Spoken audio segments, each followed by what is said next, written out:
গেছিলেন। একদিন জাবেরের পরিবারের স্বপ্নে দেখতেছে আমার দয়াল আসছে জাবেরের বাসায়। সকাল ওইটা জাবেরকে ডেকে বলতেছে, স্বামী আমি আপনাকে একটা কথা বলতে চাই। বলে কি? ভাই আজ রাতে স্বপ্নে দেখি আমার দয়াল বাসায় আসছে, আপনি তাকে দাওয়াত করেন আমার বাসায় আসার জন্য। তখন জাবের বললেন যে আমার দয়ালকে যে আমি দাওয়াত করব, আমার বাসায় খাওয়ার মতো কোনো কিছু নাই।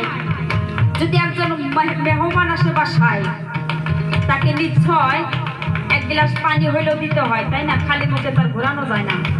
আমার দয়ালকে যদি আমি দাওয়াত করি, আমার দয়ালকে কি খাইতে দিব? যখন এই কথা বলতে যাবে পরিবারে ডেকে বলছে, স্বামী আমার বাসায় একটি ছাগি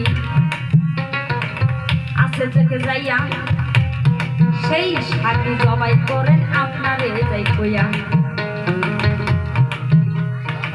ছাগি জবাই করে কিছু মাংস বিক্রি করে আর কিছু মাংস বাসায় রেখে গেলে আমার দয়ালকে যদি দাওয়াত করতেন, আমি আমার দয়ালকে খাওয়াইতাম।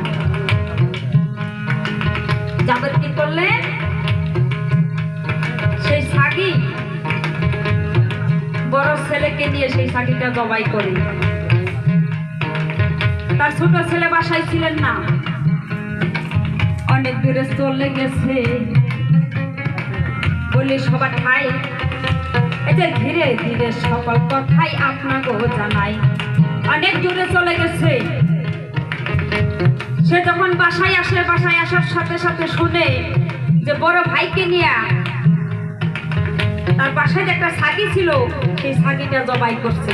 এখন ভাইকে বলতেছে ডেকে, ভাই আমার বাসায় যে একটা ছাগি ছিল, সেই ছাগিটা জবাই করছো, কিভাবে জবাই করছো?